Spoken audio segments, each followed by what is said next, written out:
Honorable Speaker of Parliament, the Honorable Prime Minister, Honorable Ministers and Assistant Ministers, Honorable Leader of Opposition, Honorable Members of Parliament, ladies and gentlemen, Nisayanda Vinaka.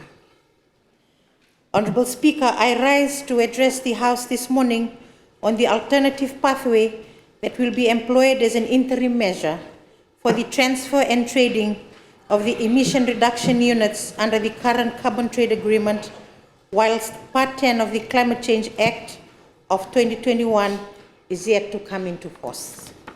Honorable Speaker, the Fiji government is currently engaged in a carbon trade agreement with the Carbon Fund of the Forest Carbon Partnership Facility through its trustees, the International Bank for Reconstruction and Development. The carbon trade agreement, known as the Emission Reduction Program Agreement, was signed by the Fiji government in 2021. Honorable Speaker, this carbon trade agreement requires the Fiji government to transfer 2.5 million emission reduction units to the Carbon Fund facility. In return, Honorable Speaker, the Carbon Fund will make payments amounting to $12.5 million US, which is equivalent to 28.4 million Fiji dollars at the current exchange rate as results-based payment. Honorable Speaker, this basically implies that the Fiji government will only be paid for the volume of emission reduction units transferred under the agreement, and this is 2.5 million emission reduction units. Honorable Speaker, in my previous address in this August House, I had reported that the first assessment under the agreement has been audited, and the report records a total of 922,828 emission reduction units that potentially can be transferred, which is expected to generate 4.6 million US dollars, an equivalent to 10.48 million Fiji dollars. Honorable Speaker, the carbon trade agreement will end on the 31st of December 2025. Honorable Speaker, Part 10 of the Climate Change Act of 2021 was to provide the legal framework and pathway for the transfer and trade of the emission reduction units. However, this aspect of the Climate Change Act of 2021 has yet to come into force. Honorable Speaker, to address this present deficiency, the Minister of Forestry has worked jointly with the Minister of Environment and Climate Change, the Minister of Itauke Affairs, Itauke Land Trust Board, Ministry of Lands and Mineral Resources, Office of the Registrar of Titles, and with the legal guidance of the Office of the Solicitor General to devise an alternative pathway for the transfer of the emission reduction units to the Carbon Fund as an interim measure. Honorable Speaker, the alternative pathway employs two key instruments that are recognized in Fiji's existing legal frameworks that govern land and forest, the protection of rights of the resource owners, and transfer of rights, and most importantly, Honorable Speaker, ensures that Fiji's sovereignty remains protected and uncompromised.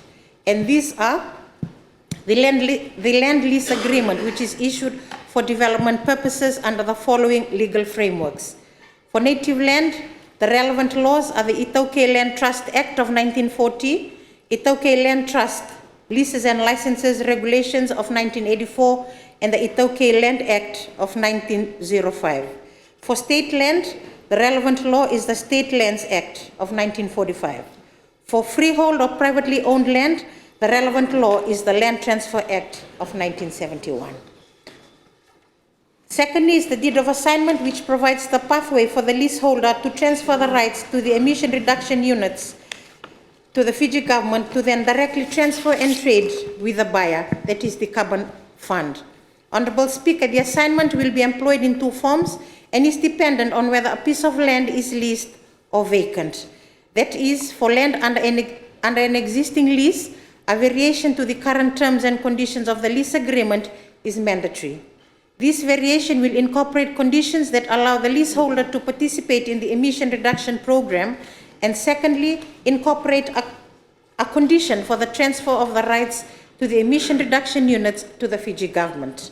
Honorable Speaker, a deed of assignment that relates to the variation of the lease terms and conditions is then registered as an accompanying document with the Office of the Registrar of Titles.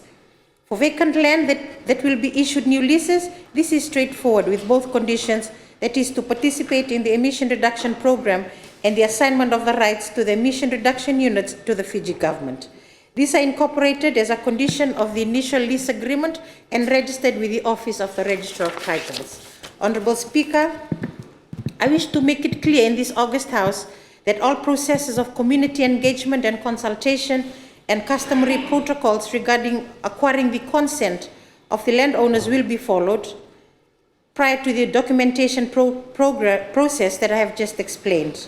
Honourable Speaker, the alternative pathway now allows the Fiji government to begin to execute the terms and conditions of the carbon trade agreement, and Fiji is expected to record its first transfer and trading of the emission reduction units before the end of this calendar year.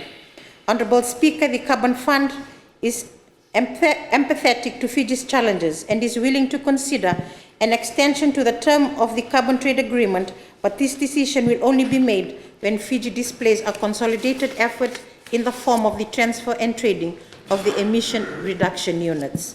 Honourable Speaker, the alternative pathway allows existing leaseholders to participate in the emission reduction program by way of variation in their respective lease terms and conditions.